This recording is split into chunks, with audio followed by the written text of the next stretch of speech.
Hello everyone, so welcome to the next section in our module here. So we're looking at interfaces. The first section there, toolbar, it's a slightly, quite a very small section, but it's just worth covering just to kind of give you a little bit of background information on the toolbar itself and how we use it within our placemark example. The rest of the sections, that memory store, adapter plus listener, parsable, and in the lab, are all then looking at we're going to refactor our overall application, basically to kind of allow us to swap in and swap out different types of persistence or not, as the case may be. So at the moment, when we add our place marks and we shut down the app, they're all lost. Right, so to allow us to be able to bring in some kind of persistence mechanism with very minimal changes, we're going to redesign our app behind the scenes and bring in interfaces. So that's what the memory store section is about, is looking at interfaces and then how we can modify placemark to make it a little bit more reusable, and again a little bit more kind of streamlined in terms of how we're going to use it. The next couple of sections, the adapter plus listener and the parsable, they're all tied to bringing in some extra features into our app. So to allow us to add a kind of a click event to an individual row in our list, in our list of placemarks, so that when we do click on it, we can actually launch another activity.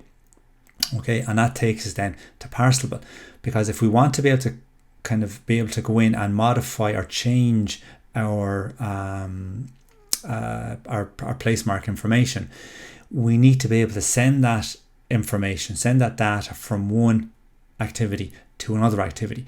So that's what those two particular sections will kind of cover from the tier perspective, with obviously some code snippets. And then finally, there's your lab there, placemark version 3, that will then go and bring in and kind of bring into practice the theory elements that we have covered in the previous sections. Okay, so hopefully that makes a little bit of sense, and hopefully it'll make more sense when you actually run through the material and complete the lab. If you do have any issues, any questions with any of the material that we're looking at, as always, you can get me on Slack or you can get me over email. Okay, so I'll hand you over now to that first section, toolbar. So thanks for listening, and hello everyone. So welcome to the first section in our overall interfaces kind of block. A little bit separate from what we're going to be covering, but I thought it was worth just covering this just to give you a little bit of background on these general purpose components, and again just focus on how we're using them within placemark itself. Okay. So I suppose essentially it's all about backward compatibility. So as we more and more versions of Android, the newer versions of Android start coming out, people still have older versions of Android. So if you want your app, your with newer features that you're kind of designing to run on newer versions of Android, if you want to make sure that that app will look more or less the same on older versions of Android and older devices, and you're allowing that you're setting your minimum SDK to be an older version, you do need these support libraries to keep a consistent look and feel across those different versions and different devices. Okay, so just to this is the official, what's up on the official site there. So just kind of read through it quickly there. When developing apps that support multiple API versions, you may want a standard way to provide newer features on earlier versions of Android, or gracefully fall back to equivalent functionality. Okay, so again, when we talk about that, there's obviously newer devices coming out of all these newer features. So for argument's sake, something like with your fingerprint scans and your retina scans, they're obviously not going to be on older devices. So you need ways to, as I said there, to gracefully fall back to equivalent functionality, other ways to maybe log into your app, start applications, whatever. Okay, so rather than building code to handle early versions of the platform, you can leverage these libraries to provide that compatibility layer. In addition, the support libraries provide additional convenience classes and features not available in the standard framework API for easier development and support across more devices. Originally a single binary library for apps, the Android support library has evolved into a suite of libraries for app development. Many of these libraries are now strongly recommended, if not essential, part of app development. So again, when you go and build up your app, you will get these by default, right? So we're just showing you here what the kind of the current versions are at the moment. So at the moment, the dependency there is the Android X app compat there is 1.3.1, okay? Originally that was 1.0.0, so it has it's kind of, there's been a lot of revisions over time. And also there within your Gradle properties, just make sure that you have Android.use Android X is set to true. Now, it should be there by default, but if for some reason you notice that you're getting some errors when using the support library, there are two of the things, the dependency there in your build .gradle and in your Gradle properties file, just kind of confirm that they are there. They're turned on and have kind of the latest version. Okay, how we use them ourselves within our placemark example, right? So what we're actually talking about is kind of this part of your overall application. Okay, so how we get that, so the whole thing is the app bar, okay, and then what we place inside it, so be it the title, be it buttons or whatever, that's your toolbar. Okay, so you can see there we're using the Android X app compat widget.toolbar, and then we're just giving it a name. And you can change the color if you want, the text color.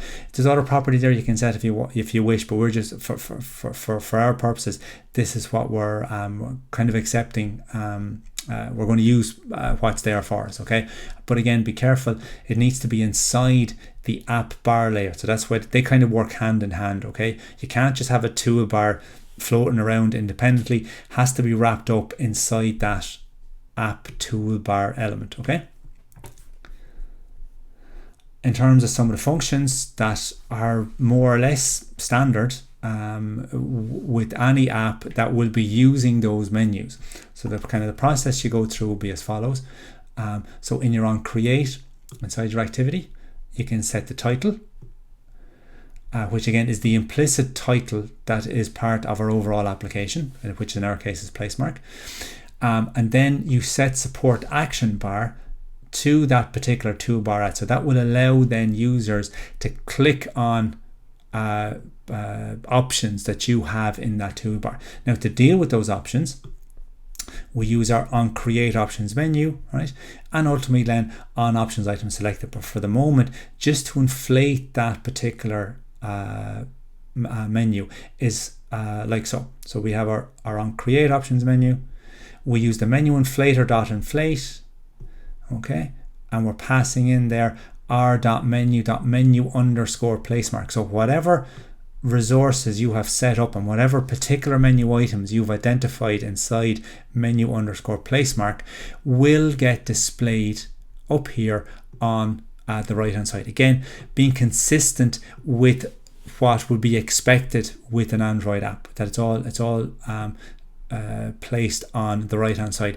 You can actually move that in. You can rearrange that if necessary. It's not recommended, but if for whatever reason you need to, you can place those with paddings and changing the margins and what have you. Okay, so in that example there, we have a simple cancel here. There's our menu underscore placemark XML. Again, remember it's inside a menu folder, so just that identifies it then as a menu resource.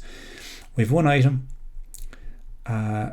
Its ID is item underscore cancel, so that's what we can check somewhere else, specifically inside that on options item selected, for that button, that option getting triggered. Okay, and we can give it a title, and we can set some properties there. At the moment we're saying show as action, so we always want it to show up as an action. If we wanted to, we could actually have an icon there as well, so it's not just text. That if you wanted to have some other like be it a search, be it kind of an open, as we've seen a plus for adding, we can do that too. Okay, and likewise there, finally, should always use string resources wherever possible. So there we are setting the title to a string resource called menu underscore cancel placemark. Okay. In terms of dealing with it, so as I mentioned, there are on options item selected. Again, takes the particular item that has been selected. So this will get triggered every time the user selects an option from the toolbar from the menu that you've inflated. And what generally the approach is, you can use a when clause to check the particular ID of the item that's been passed in. Okay, so if that happens to be, in our case here, item underscore cancel, all we want to do is finish the activity, which will then return back. But we could have multiple options up here, which you would then need to track and deal with inside that when clause. Okay, so there it is again. There's our item underscore cancel. There's the ID we've given it. That's the same ID we are checking here. And this is what will get triggered if the user selects that cancel menu option. Okay. Just talk a little bit about the app compat activity. So again, all to do with backward compatibility. You'll notice that our placemark activity extends from app compat activity. This is again the blurb from the official docs there. Provides material color themes, widget tinting, and app bar support to earlier devices. Use of this class requires that you use theme.appcompat themes for consistent visual presentation. Again, all about just keeping things looking consistent, particularly on older devices. Okay, there's a little bit more about the app bar there.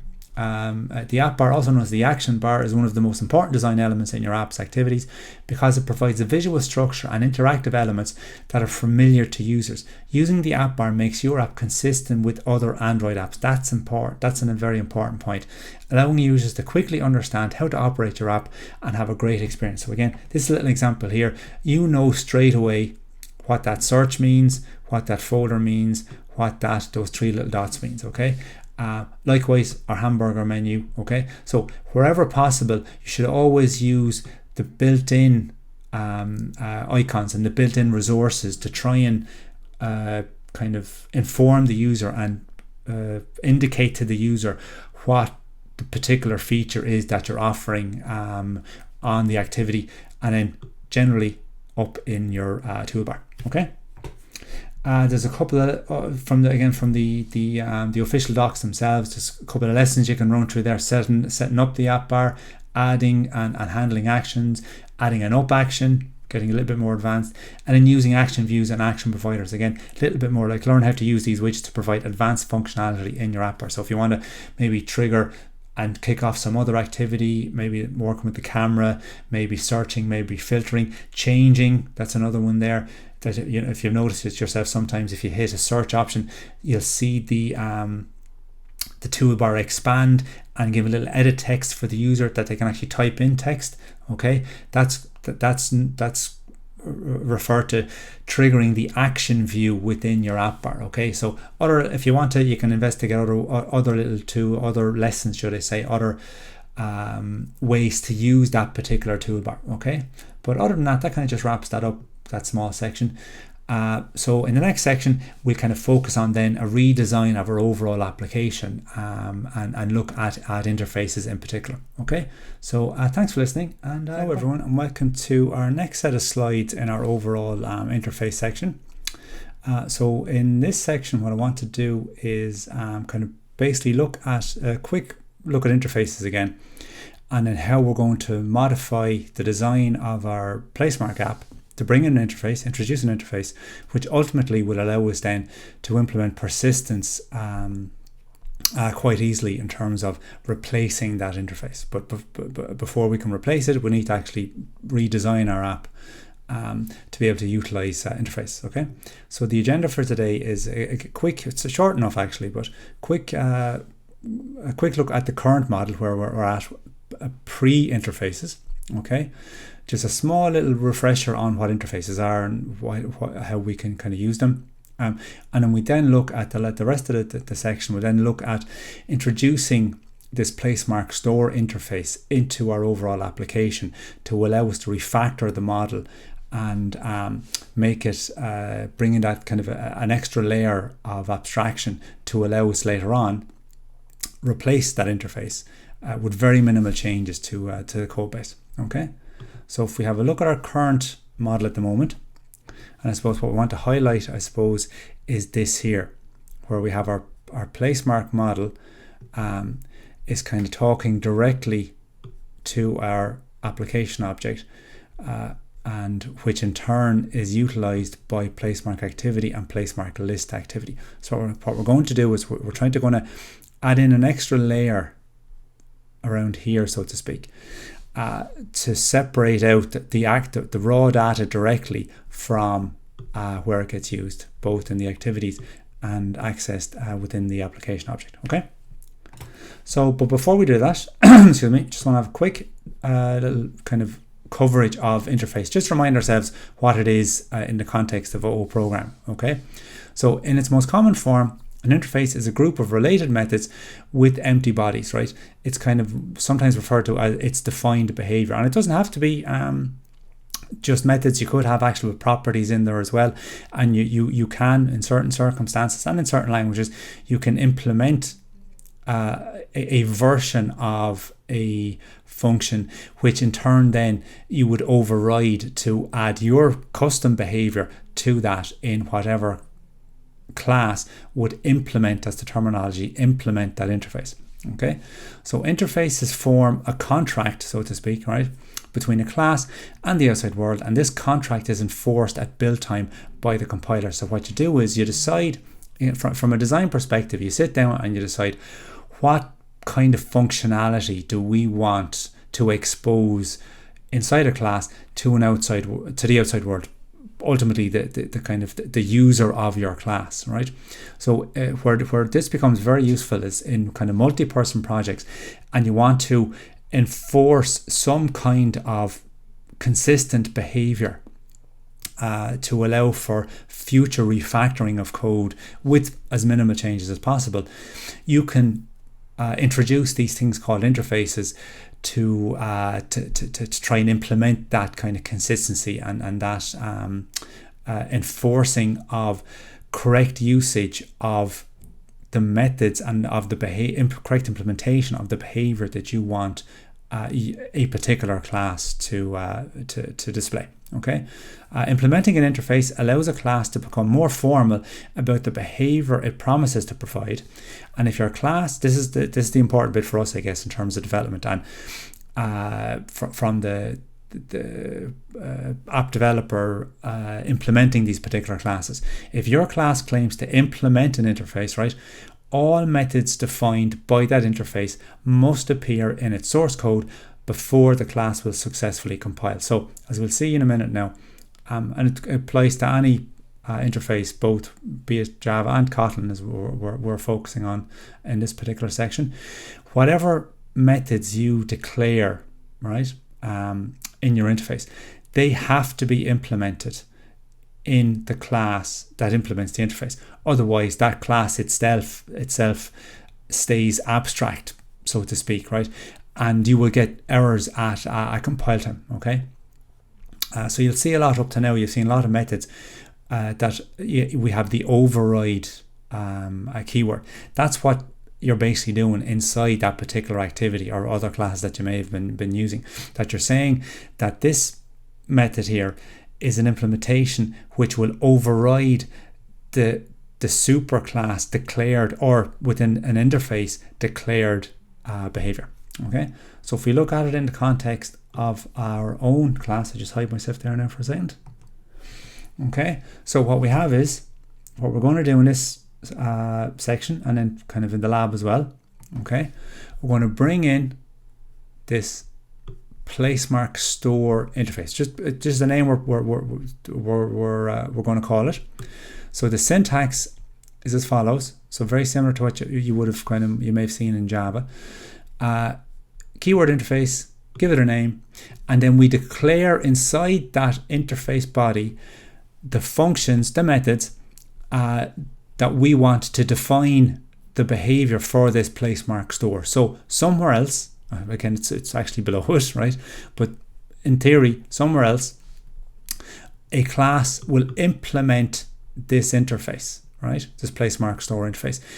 And to be able to use that class, for that class to compile correctly and be able to be instances of it created, it must implement the function find all and the function create exactly. So it has to be called find all.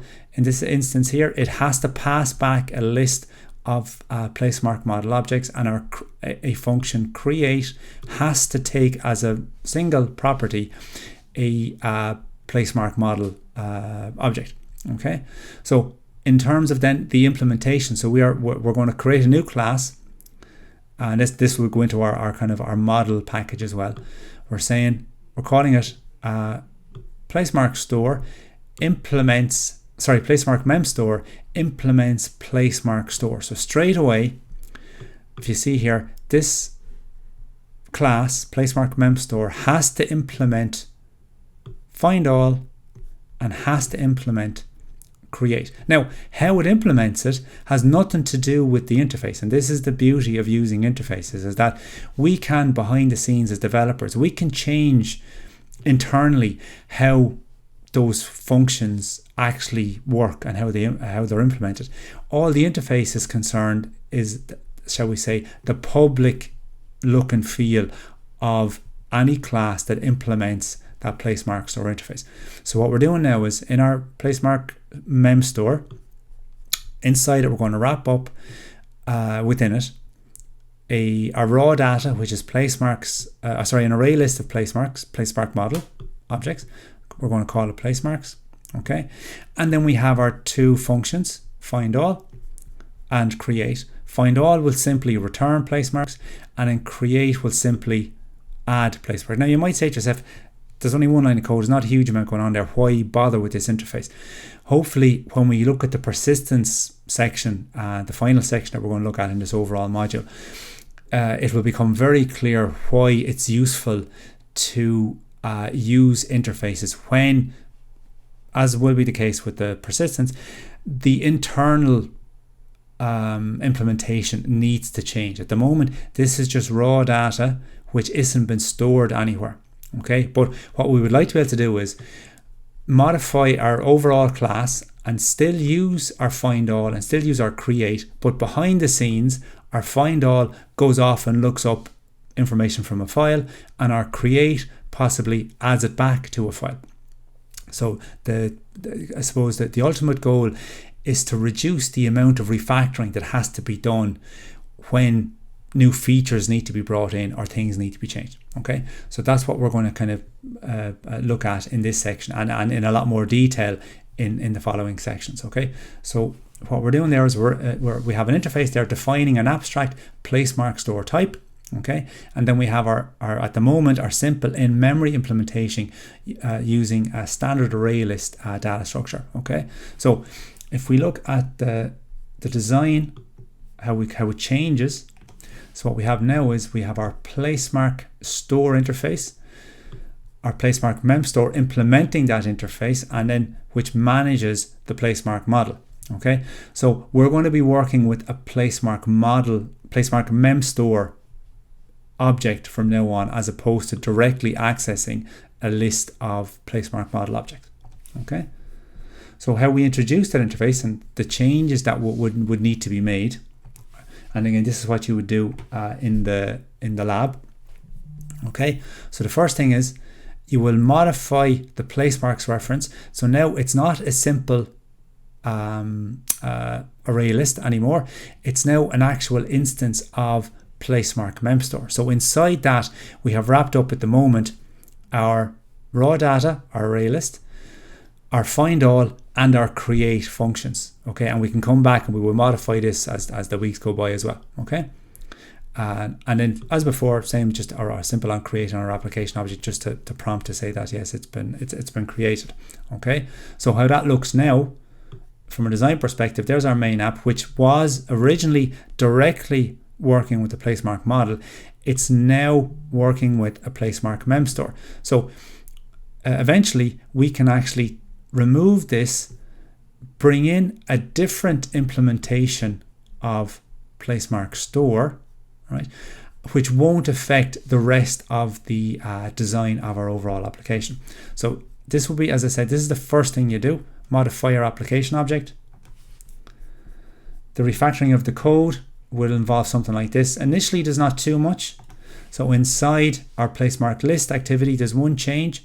So in the adapter, instead of passing in that array list directly from the application object, we now invoke the find all function of the placemarks instance, the placemarks memstore instance wrapped up inside our application object. Okay, so now we're using the placemark store interface instead of directly accessing the placemarks array list. And likewise then in the placemark activity, when we click on a button to add a new placemark, we're calling the create on, and again passing a copy of a placemark object, not as before accessing directly the placemarks array list and invoking the dot add. Okay, we're now invoking dot create on our placemark memstore object. So rolling forward, when we change this and the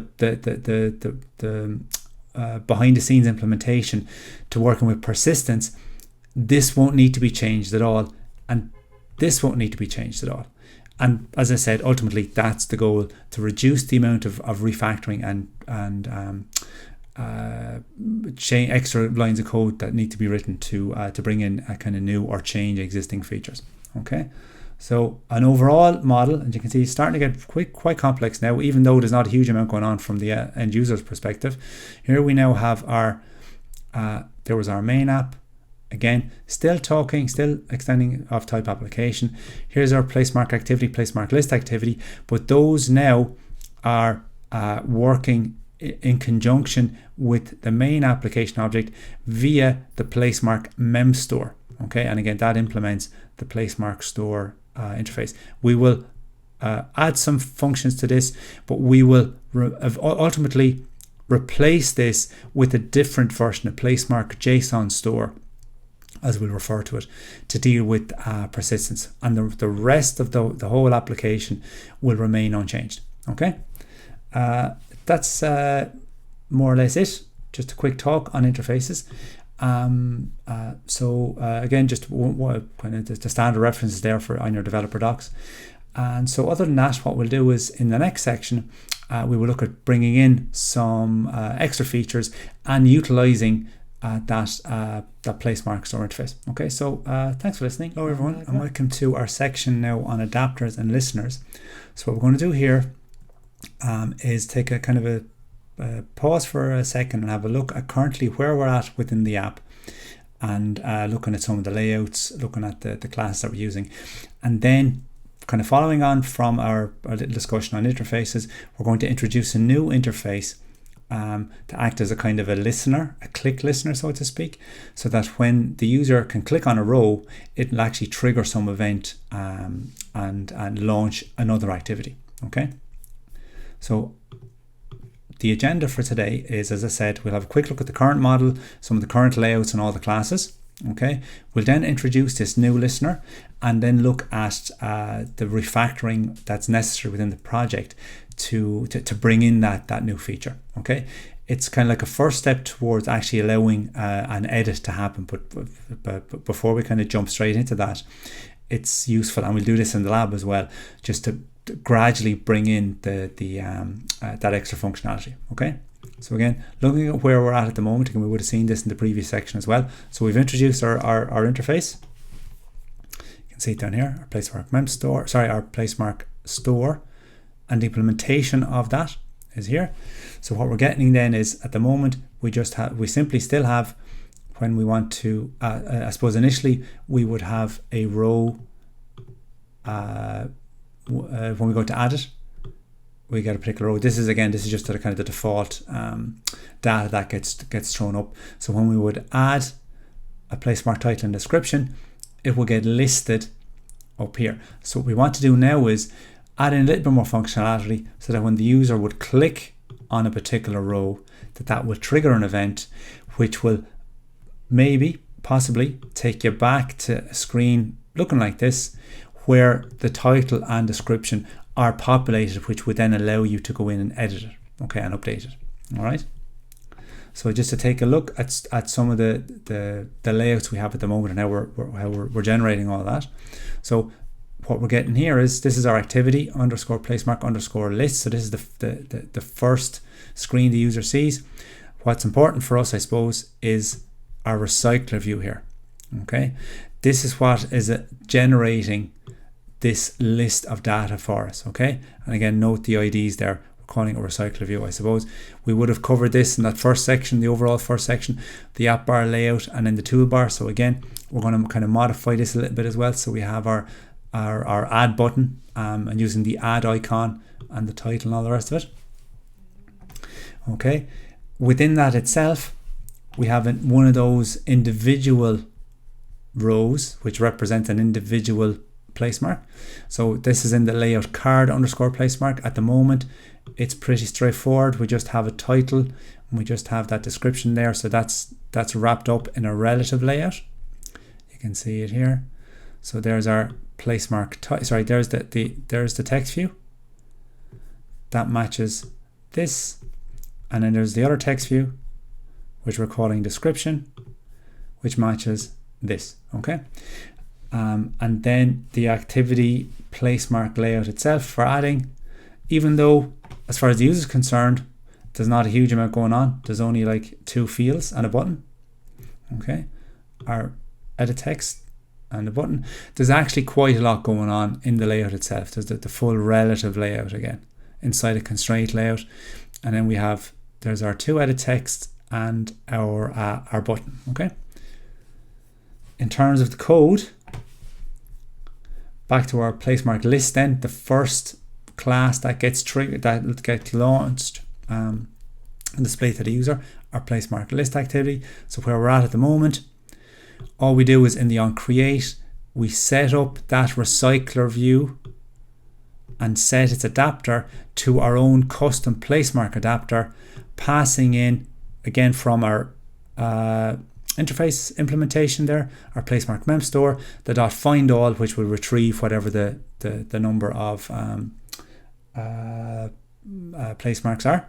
Okay, and then we just have our menu option there, for the moment at least anyway, that if the user selects that item ID, and if it matches item add, which is our plus, we create an intent specifying placemark activity as the target, and then we just call start activity for result, launching that identified activity. Okay, in terms of the adapter, that's what we have here. Okay, so to get this, we use our placemark adapter. There it is. So here we are passing in, so it's passed in as placemarks. We have our onCreate view holder. Again, come back to all our kind of interfaces and overriding. There's override because this class implements the recycler view.adapter, right? We need to override those particular functions. So as we would have said in that original adapter kind of section we looked at, the onCreate view holder will bind and inflate one of those individual card layouts, and we then through view binding can access it through our card placemark binding instance. The onBind view holder gets triggered for each element that we have, and so we retrieve it from the placemarks, or get a reference within the placemarks array itself that we've just passed in. There it is there. And then likewise, we have our inner class, our main holder, which allows for the actual binding and assignment of the properties that we have. So here we have in our inside the class itself, the main holder, inside its bind, we pass in an individual placemark, which we then reference title, reference the description, which are then set to the placemark title and description on our layout. So that's how we populate the title and description for each placemark that we have stored in the underlying data, and how we get it rendered then on the UI. Okay, and finally then with the add, the placemark activity, again not too much going on at the moment. Our button add for we have the set on click listener, so when the user adds a placemark, we'll retrieve the title and description fields, like here, placemark.title, again using the binding reference again that we've attached to it up here. Our activity placemark.binding, again using all that view binding the view binding approach, we do a simple check on our title and make sure it's not empty. And again, using our interface implementation, that placemark mem store, we get at the placemark mem store instance, call it .create, passing in an individual placemark that we add to the underlying data, which in turn is then referenced and loaded up by the recycler view. Okay, so what we want to do now is we want to introduce a placemark listener. Okay, at the moment, very straightforward, has a single function on placemark click, which takes a placemark instance as a parameter.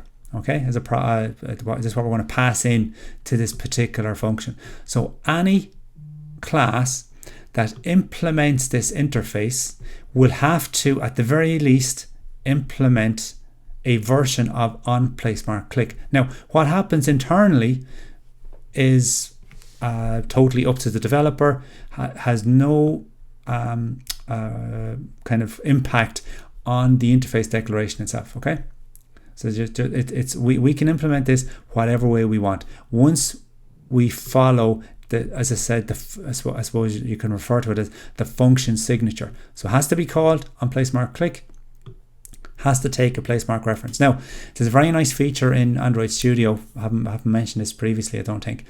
But when you do specify, as we'll specify in the next couple of slides, so I'll come back to that point now just in a second. So for the moment, this is the original placemark adapter. Okay, this is without a listener. Okay, so what we're going to do is we're going to modify this placemark adapter to take a placemark listener reference to allow us to be able to trigger that event. So if we just highlight, sorry, I just need to hide myself down there again. So if we just highlight the changes that this is our placemark adapter with a listener reference being passed in. Okay, so these are the changes that we're making. So remember what we want to do. We want a situation where the user can click on a particular row. Okay, so remember, how are these rows generated? They're generated by the placemark adapter itself. So we need to attach some kind of event handling to the individual row. Now, there are a number of ways of doing this, but using an interface is quite a common way to do it. Okay, so with the interface, what we're doing is, you can see it up here. So now when we create a placemark adapter, we pass in, you can see it there, we pass in a listener reference. Okay, again of type placemark listener, so we're calling it listener. Okay, we then pass that down here, see it? We then pass that to our bind function of the holder reference. And again, remember, what's the holder reference? This is of type main holder. This is how we assign the properties. So what we're now doing is, as well as assigning properties to our title and description for each individual row, we can now assign behavior through a click event. Okay, so what we do is, in our binding, there we are, so there's our bind function, there we are passing in the listener reference again. So what we do is we attach and set and call, should I say, .set on click listener on the root property of our binding reference. So what we're saying there is our binding reference is an individual card, which is the whole lot. So .root is the full layout. So what we're doing is we're going to attach an on-click listener to the whole layout, so that if the user clicks anywhere on that row, it will trigger whatever we want inside this on-click listener block. And what do?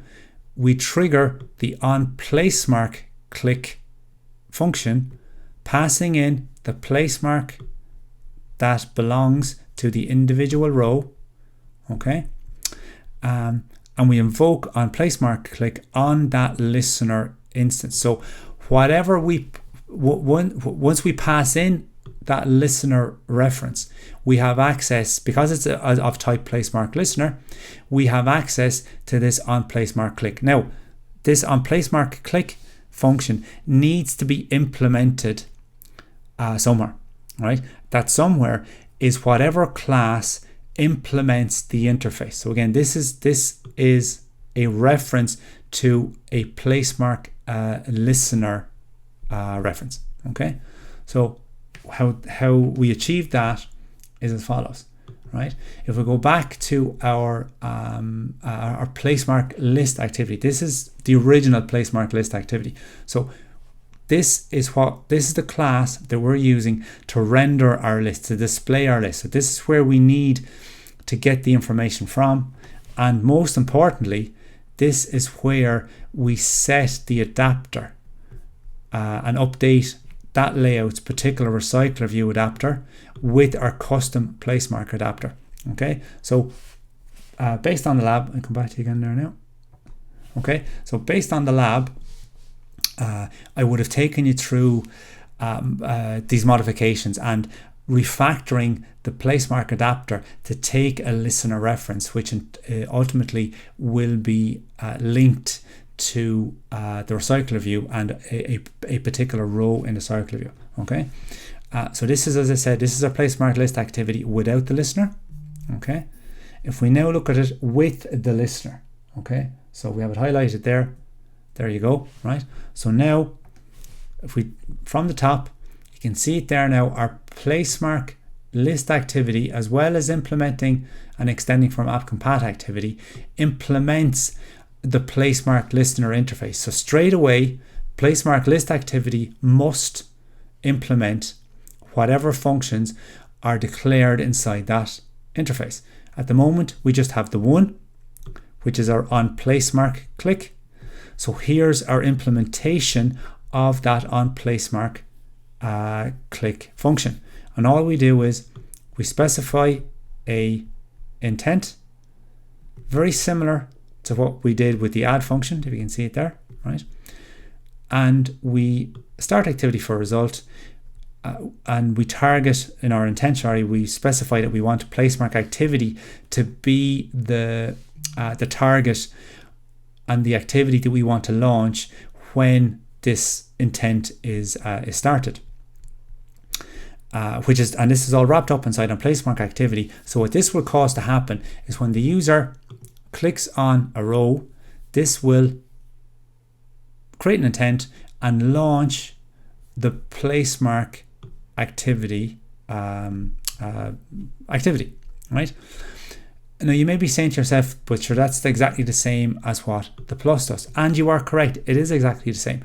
But at the moment, we are not passing any data. We will ultimately, once we've covered the final section, be able to show you how we can utilize this placemark reference and send that to the placemark activity. So if you can try and visualize what's going on here. If we go back and forth between the classes there, right? If we go back to our adapter, just go back to our adapter for a second again. Where are we going?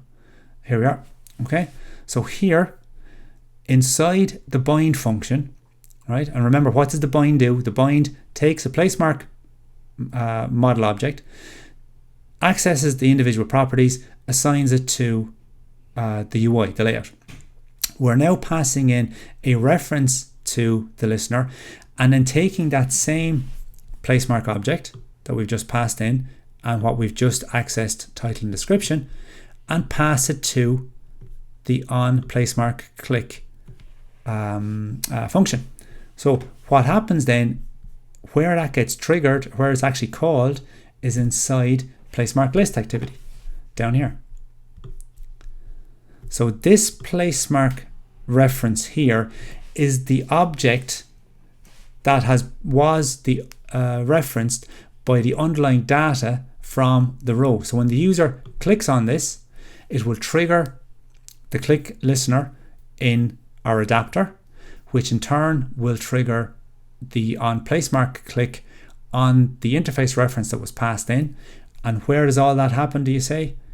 Up here, this reference. So because placemark list activity implements placemark listener, placemark list activity is a placemark listener. So we can use the this reference to reference the whole class, which gets passed in to the adapter, which in turn allows us to invoke the on placemark click when the user clicks on a row in the recycle view.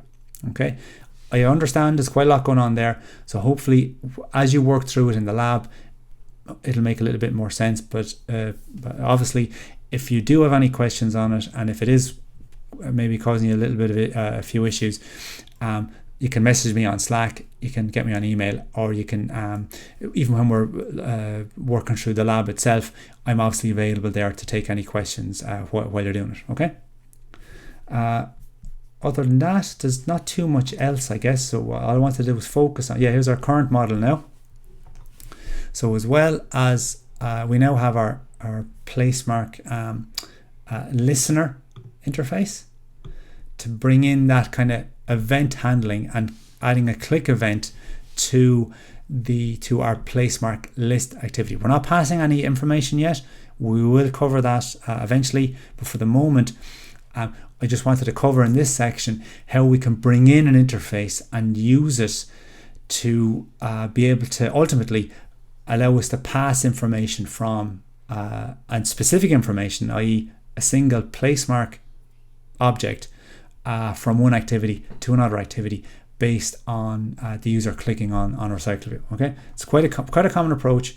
Are other ones out there?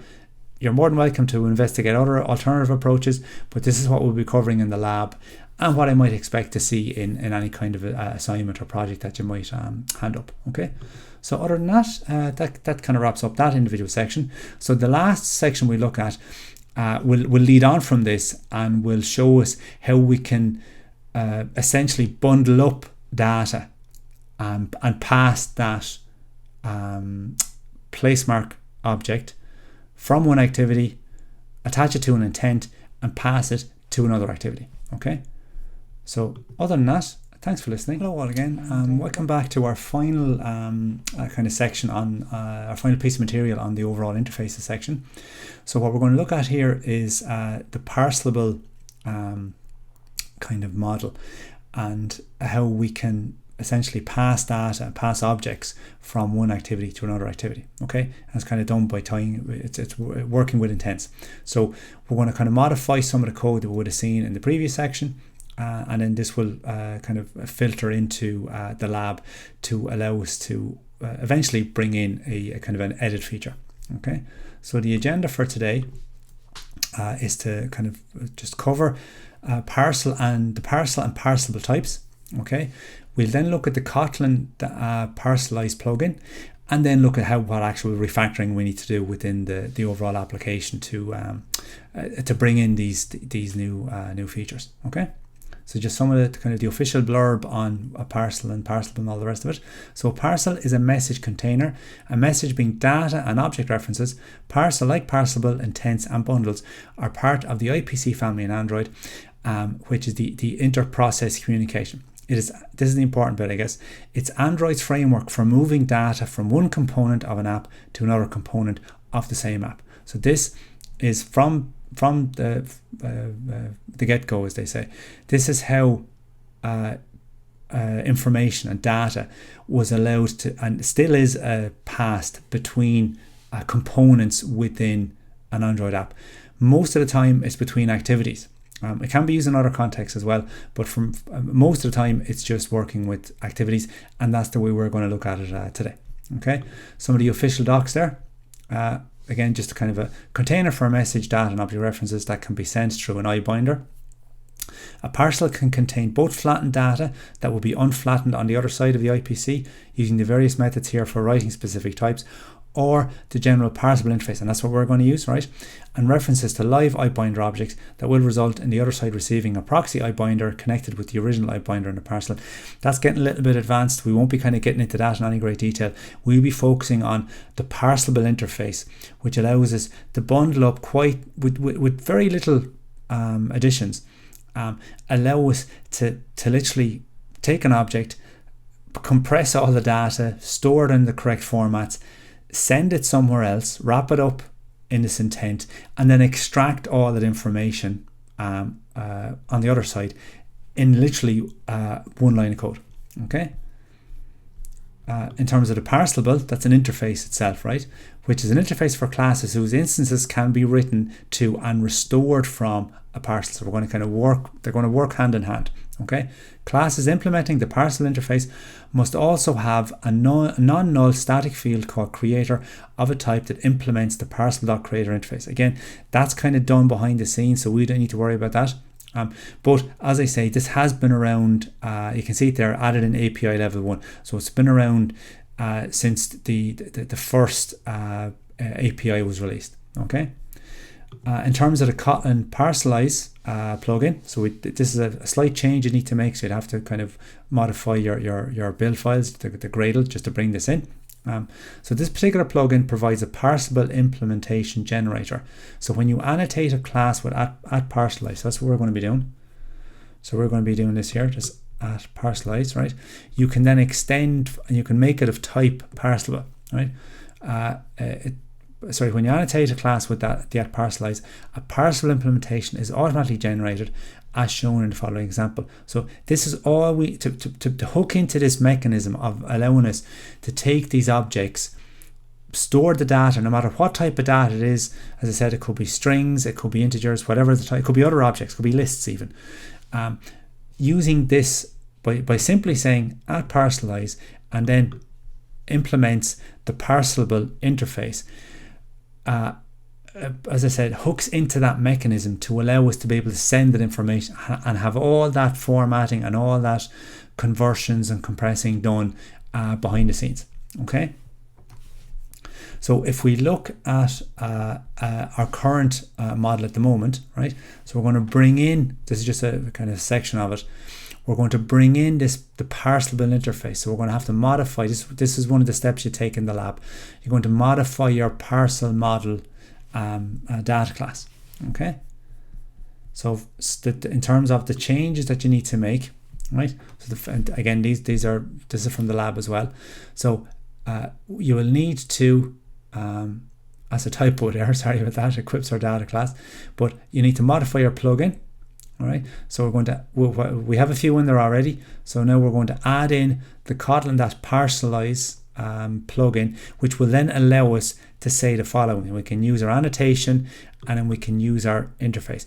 And simply that's it. We will then be able to pass instances of placemark model, wrap it up in an intent, and then send that intent through our start activity for result to another activity. Okay, so there's some of the changes you need to make. What it does is it equips our data class with parcelize implementation. Placemark model objects can now be passed between activities. That's the key. That's what we're trying to. That's what we want to achieve here. Allow the user to click on a row in our list or recycle view, and then send that individual placemark somewhere else to our add our placemark activity to be able to allow the user to eventually edit the data and change it. Okay, so some of the other changes we need to make. So initially what we had is this. We had just launching the activity. Okay, launching the placemark activity. So this is the important bit here. So same as before, we still create the intent specifying placemark activity as a target. But now, before we start activity for result, before we launch the other activity, we add to our intent that placemark object. So this is the function you need to call. You need to say dot put extra, tag it with a particular key, a string that you can then use to reference your object, and then pass in the actual object.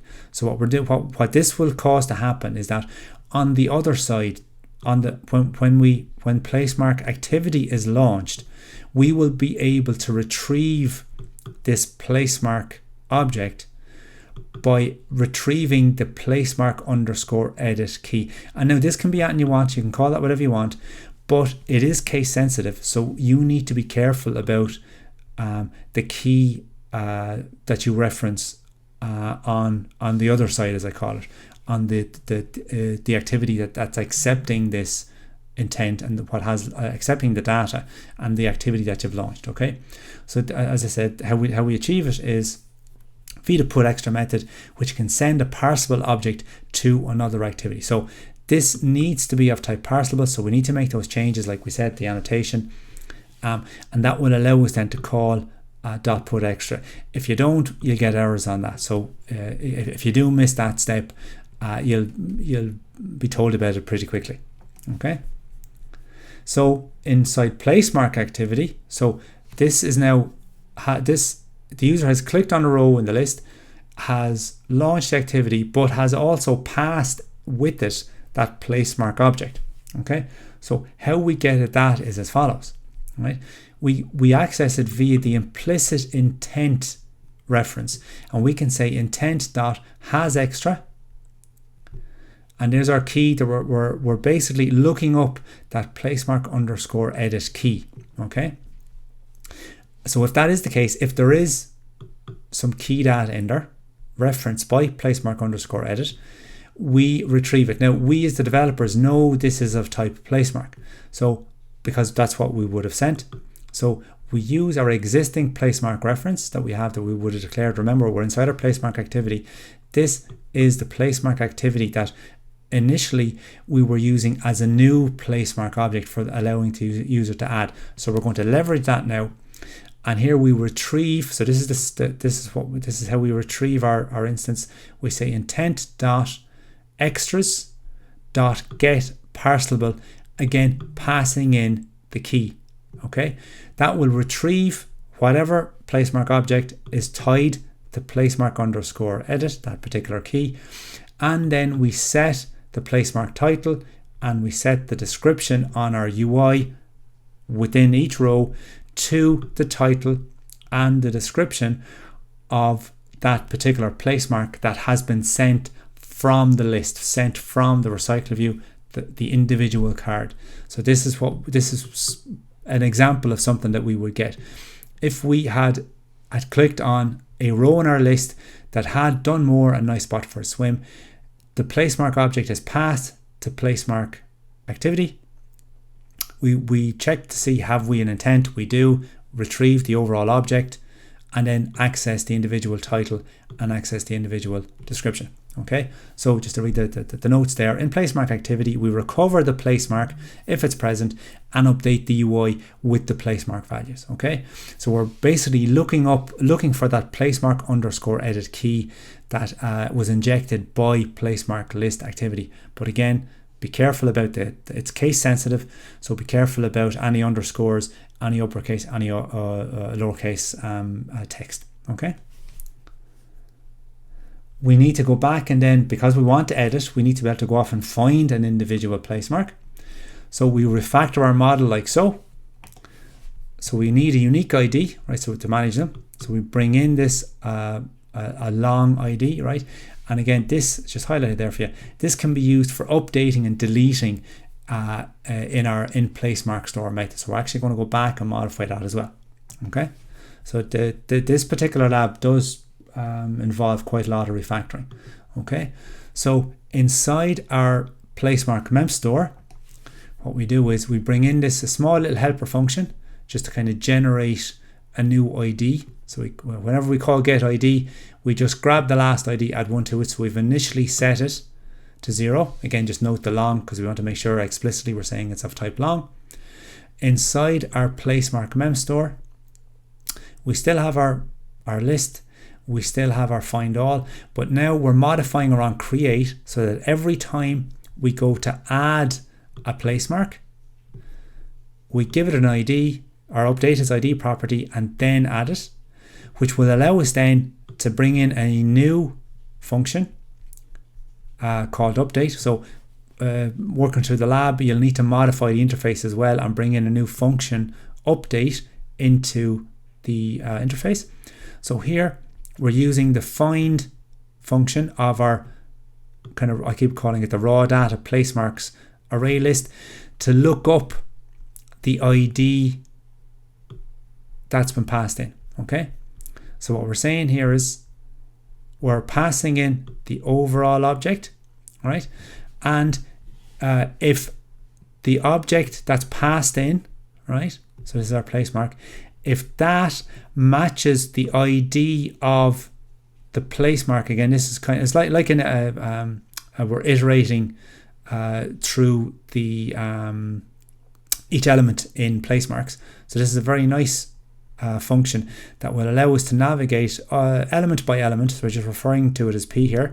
So if that ID of the element we're looking at inside place marks matches the ID of the place mark that we've just passed in, that we're trying to update, that's what gets returned in our in our found place mark. And once that's not null, we set the title and description to that new place mark. So we're because this is passed by reference, we're updating the title and description within that array list if we find it, if our update is successful. So if we do find, once it's not null, if we do find that particular place mark.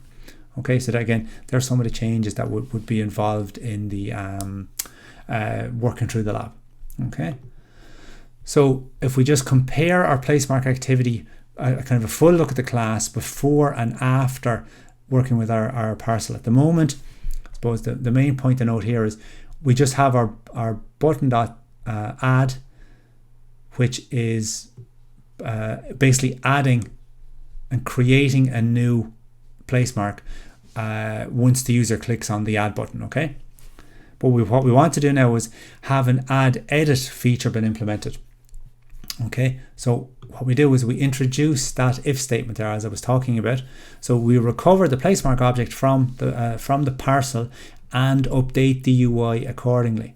Okay, so now again, this isn't writing back just yet, this little bit here, right? All that section is doing is retrieving, is checking to see, is there anything in the intent? If it is, set the title and description to whatever the fields happen to be there. Okay, so the extra changes that we make then to allow this to be able to actually update the place mark, right? We introduce this field, a Boolean field, to let us know what kind of mode we're in. So if we are editing, we update edit to say it's a value of true, right? And we, as before, retrieve it, set the properties, and then inside our click event, right, if we are in edit, so we retrieve the title and description again, as like so here, but we've modified, we're bringing an extra clause, an extra condition, that if we are in our edit mode, we call update on our placemark memstore object placemarks. Otherwise it's as before and it's a create. And if you note also, if we're in edit mode, we changed the button title as well, and that's done here. So as well as setting title and description, we also set the text on our button add. Again, hopefully it's not too confusing. This is still our add, so to speak. This is still placemark activity. This still allows us to, when we add a new one, to enter a title, enter description, and select add. But if we have clicked on a row in our recycler view, we are in the edit mode, which is set up like so here. We populate the title and description, we change the button, and now the user has a visual kind of feedback to say that we're in a different feature of the app. We can now save, and they can go in and change those features and whatever, and they may not change it at all, but once the user clicks save, we still retrieve those fields. And down here then, if it's in edit mode, we go off and call update, otherwise we call create. And this is important. Update doesn't create a new placemark. So if we look back at our code, just to come out of that for a second now, right? Look back at our update, right? Here we are. we're searching for an existing place mark and just changing its title and its description. And as I said, because it's all passed by reference, we will change then in the list itself its title and its description. Otherwise, we will go off and call create, which will obviously create a new reference, a new place mark. Okay. So again, just kind of highlighting the important bits there. So if our place mark has passed to activity, we set edit mode to true. Here we are here. And again, just updating the UI. And down here, based on what mode we're in, we still retrieve the information, the same title, the same description. They may not have changes at all, but we still, because they would have clicked on the row, we've gone into an edit mode, and we will call update, or as I said, create accordingly. Okay, so if edit mode, when the button is pressed, we update the existing place mark. Otherwise, we create a new place mark. Okay. So again, look at our overall model. So we want to, this time around, we're just kind of focusing on parcelable, which is implemented by our place mark model.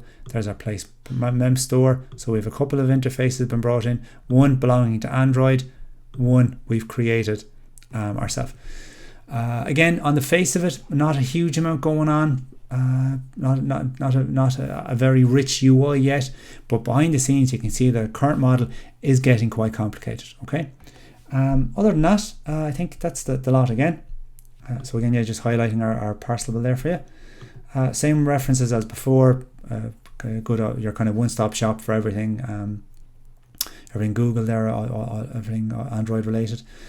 So the final section there now in our kind of suite of videos will be a look at the lab in action. Okay, but as always, any issues, any questions you have on any of the sections that we've covered in this overall section, the interfaces, you can get me on Slack or over email. Okay, so thanks for listening. Hello everyone. So in this short video, we're going to have a look at Placemark version 3 with the exercises, because we're starting to get a little bit more complicated now in terms of the features that we're bringing in. So if we just have a quick look at what we can do with the app at the moment.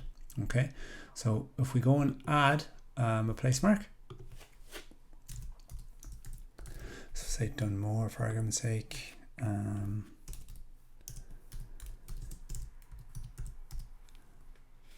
Lovely beach, and then we add another one, more, and we'll say cool place. And now what we can also do in this version is we can actually go in and edit something. So if we want to change that, and now we specifically say Dunmore East, we can then save Placemark, and we see the updated title has been changed. Okay, so to look at how that's achieved in this version 3, all right, there's a couple of changes need to be made. All right, some kind of more subtle than others, but very important in terms of the rest of the kind of the features and the functions that we want to bring into this version, including this ability to click on a particular row or a card in our list. So if we click on our, again, just to demonstrate, click on Dunmore East, there we go in, and then if we cancel that, just another option in our Placemark activity. And if you notice, it does say we have save Placemark as opposed to add Placemark. So there's little checks that we need to do as well. So what we'll do is we'll kind of run through those just to highlight those what the code you need to implement, so that you can use this for reference as you're working through the lab yourself. Okay, so if we kind of start with the resources, so one of the first things you would have had to add in would have been a new string resource, save Placemark, so that we can update our button accordingly depending on whether it's a new Placemark we're adding or it's an existing Placemark we're editing. So again, add versus save. Okay, we then would have had to we updated our overall model. So this is what we have here. Okay, so we did this kind of for two reasons. Number one, to allow us to be able to pass information from one activity to another activity, right? And in terms of a better design, so that at a later date that we can update and essentially swap out our placemark memstore, which is again kind of temporary storage, and bring in a placemark JSON store, which will be persistent storage tied to a JSON file, and we won't have to change any other elements of our code at all. Just to highlight the fact that using interfaces can actually be quite useful. Okay, so if we have a quick look at what we've introduced, so we have our placemark store here. So we have our interface placemark store, 3 functions: a find all, a create, and an update. Okay, we still have our placemark model again, which is highlighting some extras here. Hang on, I just got rid of that. Now, okay. So you can see there it's at parcelize. So we are updating our data class to be a parcelable, and that's very important to allow us to pass an individual placemark element, a placemark model object, from one activity to another activity temporarily, not through the main our application object, but actually through this parcelable object, which is a mechanism within Android for sending information with intents. Okay, and again we look at that in a bit of detail as well. And then we have our placemark memstore. So I'll actually open that up for you now. Okay, we'll look at it in a little bit more detail. So this implements our interface, our placemark store, which means it has to implement the find all, the create, and the update. Okay, so we're using our update to obviously edit and update an existing placemark, and then our create will just add a placemark. Okay, and our find all returns a list of placemarks. So where we originally had, as I call it, the raw data, the basic array list directly inside our application object, we're now redesigning the app, refactoring the app, improving the design, and shifting that raw data, that array list, inside our placemark memstore. Okay, so that means there's a few changes needed in your application object. So we'll go back here. So what we did have originally was, there's our accessing directly the data. We are now creating a new instance of placemark memstore called placemarks. So it's this placemarks instance, all the creating, the updating, the listing, and eventually the deleting will all be done through. So we've kind of separated out and we have an extra layer of abstraction between the raw data, the array list, and the kind of the application itself, and how we process it in the views and on the screens. Okay, so that's from the design point of view. In terms of how we actually then implement those edit and update features. Okay, so we would have initially our landing page is our placemark list activity. So again, we'll expand that again. So there's a bit of extra going on in here now. Okay, so what we have is, and this is, I'll just show you this now for the moment, as well as implementing and extending from app compat activity, we now implement this placemark listener interface. So this is a new interface that we're bringing into this version to allow us to be able to click on a row in our list. Up to now, we've only been really handling clicks in the menu.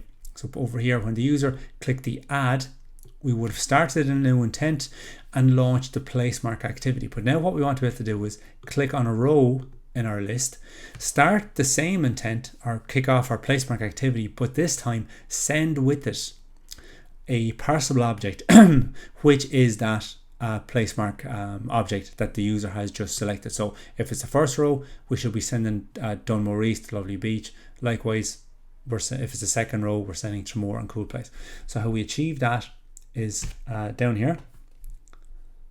So if we go down to this for a minute, so initially This was our on excuse me, on options item selected, dealing with the menu. Okay, my color's gone a bit funny there again. Okay, so here we are. If the user has chosen item underscore add from the menu, we create a new intent, identifying placemark activity, and we simply launch that intent.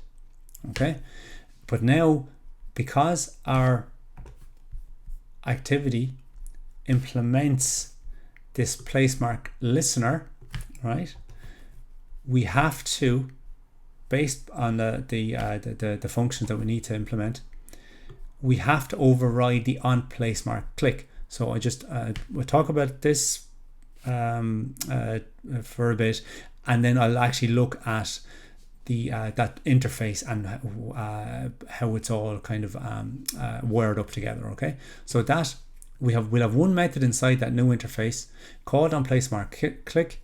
Because our whole activity implements the interface, our whole activity needs to override that on placemark click function. So what we do here, similar to the menu option, here we are creating a new intent, identifying the placemark activity that we want to launch, but this time we are adding that parsable object to it. Okay, so we are adding the placemark object that was passed into the function and tagging it as placemark underscore edit, and then we start our activity. So what that will do is this will start the placemark activity,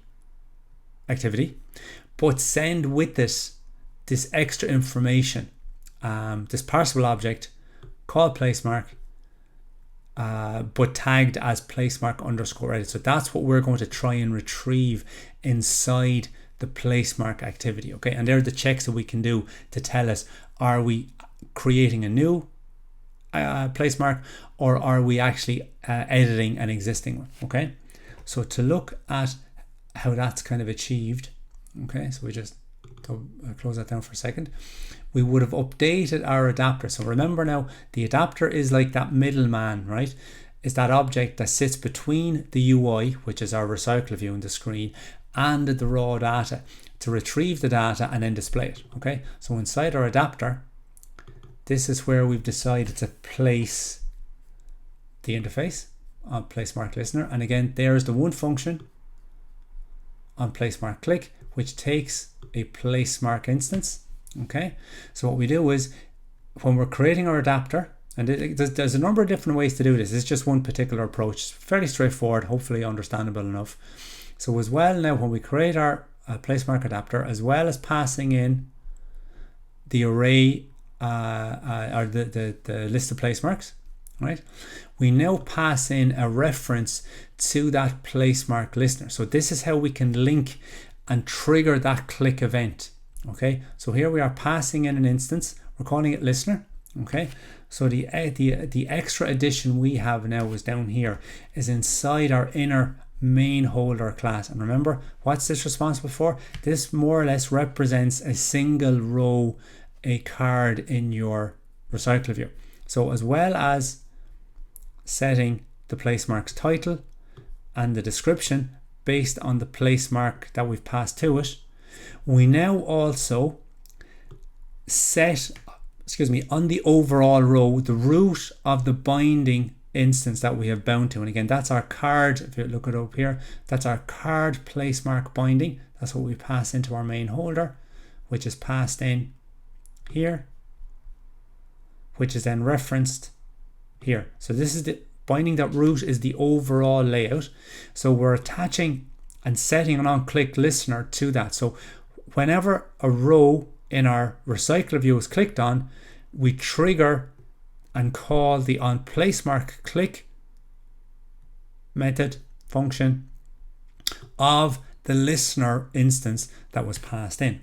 Okay, so if we now look back at our placemark list activity where we create the adapter, so here we are, binding.recycler.adapter is assigned, there's our placemark adapter. Here we are passing in the list or retrieving it from our application object, but also the this reference. So we are essentially passing in a reference to the overall placemark list activity. So that's passed in. So when a row is clicked within the recycler view, that triggers a callback to this function down here, or on placemark click. If you can remember in placemark adapter, what was the call? There it is there, look, listener dot on placemark click. Remember, what is that listener reference? The listener reference is the actual placemark list activity reference that was passed in. So that's going to trigger that particular function, passing in the placemark object that is the underlying data that we've just set. There's our title, there's our description. So with that, again, just close that down just for a second. What happens is there's the placemark object been passed in. So this will be the object that the user has clicked on. So if they click on the first row or the second row, that's the data that's retrieved and passed in here as placemark, which is then sent off to placemark activity and referenced as a parsable object as placemark underscore edit. So the last piece of the puzzle really is how we then identify, are we in edit mode or are we in kind of create mode? Okay, so where that happens is inside, sorry, just to get our object back again there. Get our project back, there we are. That's inside our placemark activity. So if we expand that, just to run through it. So now, so when we're on create, we have this edit flag. So to begin with, we set it to false. So we're assuming we're not in edit mode. As before, do our binding. And now the extra bit is as follows. This would impart to the lab. We check to see, sorry, color off again.